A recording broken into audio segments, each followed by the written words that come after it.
రే బాబు, ఆ ఫోన్ ఊరికే కలిగి పెట్టుకోకుండా నువ్వు ఏదైనా ఒక పని చేసావంటే ఖర్చులు డబ్బులు వస్తాయి కదరా. సారీ, నేను పని చేయిస్తాను. అంతేకాక ఇంత అందంగా డ్రెస్ చేసుకున్న నన్ను కూలీ పనికి ఎలా పిలవాలనిపిస్తుందయ్యా? నీ భయ్య అక్కడ కష్టపడుతున్నాడు కాబట్టి ఆ విషయం నీకు చెప్తున్నాను రా. అతను పని చేస్తాడు, కానీ నేను పని చేయడం అతనికి ఇష్టం లేదు. అదే అభిమానం.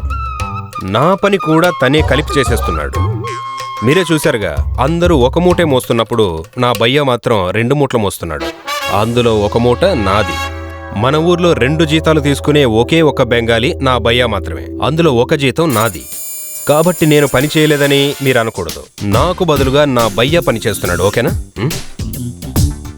భయ్యా, అదేంటి ఒకే మూట? ఇప్పుడు నేను మాత్రం పని చేస్తున్నానా? నువ్వెక్కడికి వెళ్తున్నావు? నేను ఈరోజు హాఫ్ డే లీవ్ పెట్టాను, బాగా టైర్డ్గా ఉంది. ఎప్పుడు ఇలా సెలవు పెడుతుంటే ఎలాగా? నేను మాత్రమే కష్టపడి పని చేయాలంటావా? సోమరిగా ఉండకు భయ్యా, ఇక మీద అలా చేయకు, సరేనా? తప్పకుండా చేయను. కానీ నేను చెప్పిన విషయం మనసులో పెట్టుకో. పెట్టుకుంటా. ఇంత పెద్ద శరీరం పెట్టుకుని సోమరిగా ఉండడం మంచిది కాదు భయ్యా. ఈరోజు చేసిన పని చాలు, కానీ ఈరోజు నాకు కూడా చాలా సరిగా ఉంది. రే భయ్యా, ఒక నిమిషం ఆగు. కొంచెం ఇట్రారా. కొద్ది రోజులుగా నేను ఒక విషయాన్ని అడగాలనుకుంటున్నాను రా. ఏంటి? ఆ బాబు పనికే రాకుండా నీ కష్టంతో తినేస్తున్నాడు రా. నీకు తెలియకుండా బెంగాల్ నుంచి కూలి వాళ్ళని పిలిపించి చేతి నిండుగా డబ్బులు సంపాదిస్తున్నాడు రా. అంతేకాకుండా నీ కష్టంతో వాడు జాలీగా బతికేస్తున్నాడు రా. వాడు నెంబర్ 1 కేడీరా. చెప్పాను కదా, బాబు ఇంట్లోనే నేను ఉంటుంది. వాళ్ళ కోసం నా ప్రాణాలైనా అర్పిస్తాను. నాకు అంతకుమించి ఏమీ అక్కర్లేదు. అర్థమైందా? మా మధ్య పెట్టాలనుకుంటున్నావా? ఇంకేమీ ఇలా మాట్లాడు. అది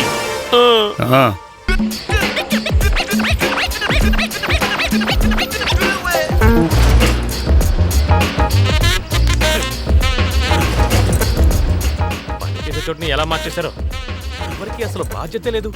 ఈరోజు అందరూ నా చేతులు అయిపోయినట్టే.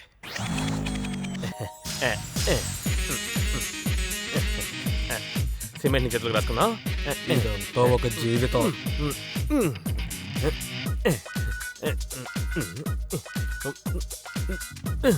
దీన్ని ఎత్తాలంటే బాగా తినాలనుకుంటాను. ఇప్పటికే బాగా టైర్డ్ అయిపోయాను. వెళ్ళి 11 గంటలు టీ తగ్గొద్దామా? దానికి ఇంకా టైం అవ్వదుగా, ఇప్పుడేగా వచ్చావు. అందుకే కదా అడిగాను. సరే, మా ఆవిడతో మాట్లాడి కాసేపు టైం పాస్ చేస్తాను. ఏమే, నేను మధ్యాహ్నం భోజనం ఇంటికి వచ్చేస్తాను.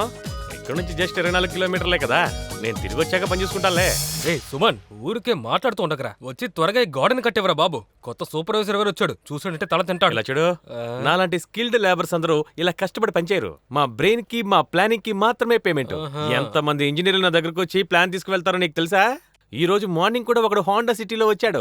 కుతుబ్ మీనార్ పక్కకి ఒరిగిపోవడానికి కారణం ఏంటని అడిగాడు. దానికి నువ్వే చెప్పావు. నేనేం చెప్పానంటే, గొప్ప గొప్ప విషయాలు తీసుకుంటే ఏదైనా సరే కొంచెం ఉంగే ఉంటుందన్నాను. ఉదాహరణకి మన సూపర్ స్టార్ ని తీసుకో, ఆయన కూడా కాస్త బెండ్ అయ్యే నడుస్తారు కదా స్టైల్ గా. ఈ ఒక్క ముక్క చెప్పినందుకు 5 లక్షలు చెక్ ఇచ్చాడు. నువ్వు నీ పని కానివ్వు, నేను అలా పైకి వెళ్లి కాస్త గాలి పీల్చుకొస్తాను. పోతగా ఉంది. ఉన్నాడు.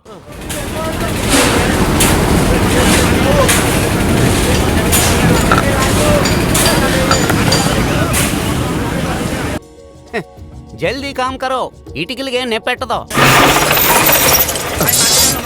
వీడేంటి పడవ నడుపుతున్నాడా? అరే బాయ్, ఏ తూ కామ్ కరో. ఈ బెంగాలీ వాళ్ళతో పని చేయించుకోవడం కష్టం. తుమ్ క్యా కర్తా? తేల్ నహీ కాయా? జల్దీ కామ్ కరో. క్యా దేఖ్ రా, జావో. డేంజర్ కలర్ షర్ట్ వేసుకో, చేంజ్ చేస్తున్నావు. పని చూడరా. ఆ పైన నిలబడే వాళ్ళంతా జాగ్రత్తగా ఉండండి. జారి నా మీద పడకూడదు. మా వాళ్ళందరితో కలిసి మీరు కూడా చెడిపోవద్దు, అర్థమైందా? ఎవర్రా వాడు? ఈ సబ్ కాంట్రాక్టర్ వచ్చాడా ఏంటి? రేయ్, ఆయన మన బాబు ఉన్నారు కదా, అదే మన సబ్ కాంట్రాక్టర్. వాళ్ళ నాన్నే, పేరు శేఖర్. నువ్వేంట్రా ఈ చెక్కకి గడ్డం గీస్తున్నావా? ఇలా ఇలా చేయరా, ఇలా చేయరా త్వరగా. గొప్ప కాంట్రాక్టర్ పాపం, ఇప్పుడు పిచ్చి పట్టింది. త్వరగా అవ్వాలి, త్వరగా కానీ. ఏ కన్స్ట్రక్షన్ బిల్డింగ్ చూసినా సరే ఆయన బిల్డింగే అనుకుని కాసేపు అధికారం చలాయిస్తారు. చూడడానికి కాస్త కష్టంగానే ఉంటుంది. ఏం చేయగలం? అనవసరమైన బిజినెస్ చేసి నష్టాలు పాలయ్యారు. సిటీలోని మెయిన్ ప్లేస్ లోనే వాళ్ళ పూర్వీకుల ఇల్లుండేది. ఒక కలకత్తా కాంట్రాక్టర్ కంపెనీతో డీల్ చేసుకోవడం వల్ల ఆ ఇంటిని పడగొట్టి 12 అంతస్తుల బిల్డింగ్ కట్టడానికి ప్లాన్ చేశారు. 50 లక్షల డబ్బు, గ్రౌండ్ ఫ్లోర్ లో 2 ఇళ్లు మాత్రమే శేఖర్ సార్కి. అలాగే అగ్రిమెంట్ చేసుకున్నారు. కానీ సరిగ్గా పని మొదలుపెట్టే సమయానికి ఆర్కియాలజీ డిపార్ట్మెంట్ నుంచి స్టే ఆర్డర్ వచ్చింది. పక్కనున్న అన్ని బిల్డింగ్స్ కి అది ప్రాబ్లం అవుతుందంట. చివరికి ఏమైందంటే డబ్బులు లేదు, ఆ ప్లాటు లేదు, పూర్వీకుల ఇల్లు కూడా పోయింది. దాంతో ఆయన మతిస్థిమితం కోల్పోయాడు.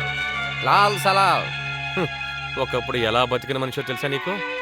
ఈయన మంచి పొజిషన్లో ఉన్నప్పుడు చేపల వ్యాపారం చేస్తున్న మన కుమారు ఇప్పుడు పెద్ద కాంట్రాక్టర్ అయిపోయాడు. ఈయనే అతను చెప్పిన కాంట్రాక్టర్ కుమార్.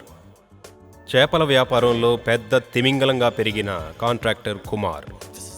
మతం మారిన ఇతనికి మిగతా కులాల వాళ్ళని అలాగే ధనవంతుల్ని చూస్తే అస్సలు నచ్చనే నచ్చదు. అంతేకాక అందంగా ఉంటే తనకు అస్సలు నచ్చదు.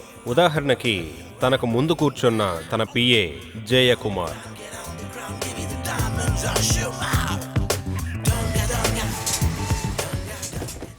డ్రైవర్, పాపని కాలేజీలో వదిలేసి త్వరగా వచ్చాయి.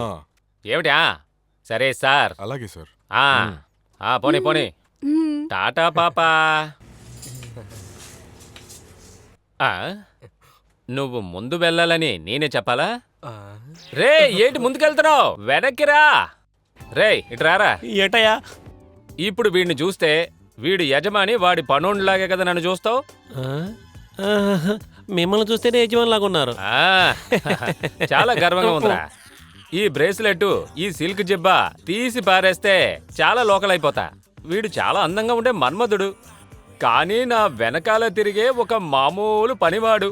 పెద్ద కుటుంబానికి చెందినవాడే. నాకు ఇలాంటి వాళ్ళని చూస్తే చాలా ఇష్టం, అందుకే నాతో పాటు ఉంచుకున్నా.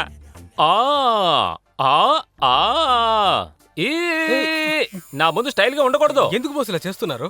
త్వరగా వెళ్ళి నువ్వు టీ తీసుకురా. బాస్, నేను మీకు పిఏ మాత్రమే, మీకు పని మనిషిని కాదు. పిఏకేంటి కొమ్ములుంటాయా? పిఏ అంటే అర్థం ఏంటి? పర్సనల్ అసిస్టెంట్ కాదు, పిఏ అంటే చెప్పేది వినేవాడు. చెప్తున్నాను కదా, వెళ్ళి టీ తీసుకురా. పిఏ అంట పర్సనల్ అసిస్టెంట్ అంట. పొగరబోతు. ఈ చంపేంత కోపం నాకు వస్తుంది. ఎందుకు తెలుసా? పియ్యని పేరులో నన్ను వంట చేస్తున్నాడు, ఇంట్లో పనులు చేస్తున్నాడు, బట్టలు ఉతికిస్తున్నాడు. అన్ని పనులు నేనే చేస్తున్నాను. ఇదంతా నా తలరాత. చిచ్చి, ఆ మనిషికి చేపలు అమ్ముకోవడమే కరెక్ట్ అయిన బిజినెస్. వాడు మొక్కనికి టీ కావాలి.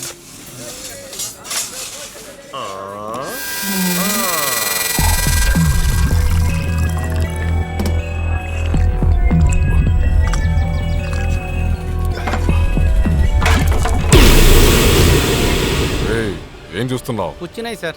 అబే జావ్ సాల్లా. నేను కుడితి నీళ్లు తాగవచ్చిన లేత దూడని. ఎందుకు వచ్చేటప్పుడు మెట్లు అవసరం లేదు, దూకేస్తే చాలు. ఓ దేవుడా, బ్రేక్ ఫెయిల్యూర్ అయిన బండి ముందు వస్తోంది. ఇప్పుడు ఏం చేయడం? ఇంతకు ముందు ఇక్కడ పోస్ట్ ఆఫీస్ ఉండేది, ఎక్కడికి పోయింది? ముందుకు వెళ్దామా వెనక్కి వెళ్దామా? వెనక్కే వెళ్దాం. అరే ఏంటి కుమార్, నీ చేతిలో చేపలు పుట్టలేదు? ఈవేళ వ్యాపారానికి వెళ్ళలేదా? అయ్యగారు, మీతో నేను ఎన్నిసార్లు చెప్పను, నేను ఇప్పుడు చేపల వ్యాపారం చేయటం లేదు, నేను కాంట్రాక్టర్ని. అది కూడా మంచి విషయమే.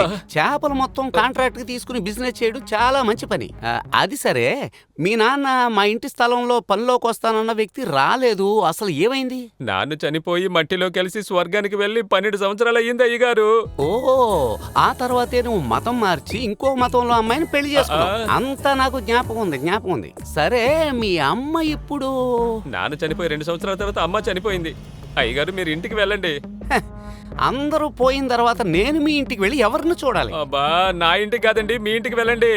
నేను ఇంటికి వెళితే ఇక్కడ జరిగే పనంతా ఎవరు చూస్తారో? కొంచెం కన్ను మూస్తే అంతే. ఏంటి తీసుకెళ్తున్నావు? సిమెంట్ అయ్యగారు. ప్లాస్టిక్ చేయడానికి మెథడ్ ఏంటో చెప్పు. ఒక గమ్మెల సిమెంట్ కి 4 గమ్మెల ఇసుక. 5 బస్తాలు ఇసుక? రై, 4 బస్తాల మించి యూజ్ చేయకూడదని చెప్పాను కదా. అసలు మీరు ఏం పని చేస్తున్నారా? అయ్యో సుమన్, అన్యాయంగా సంపాదించాలనుకుంటే అసలు నాకు ఆ సంపాదన వద్దు. మీరెవరు ఇక్కడ పని చేయొద్దు, మీ చేపలు కూడా నాకు అసలు వద్దు. ఇప్పుడు సిమెంట్ మిక్స్ చేసేది ఎవరో చూడాలి. ఉప్మా తాలింపు పెడుతున్నావా ఏంట్రా నువ్వు? ఇది కూడా అవసరం లేదు.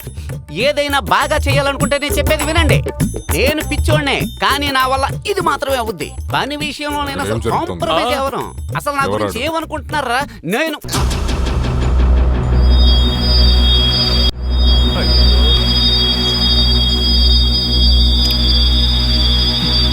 డ్యూటీ టైంలో తిరుగుతున్నావా?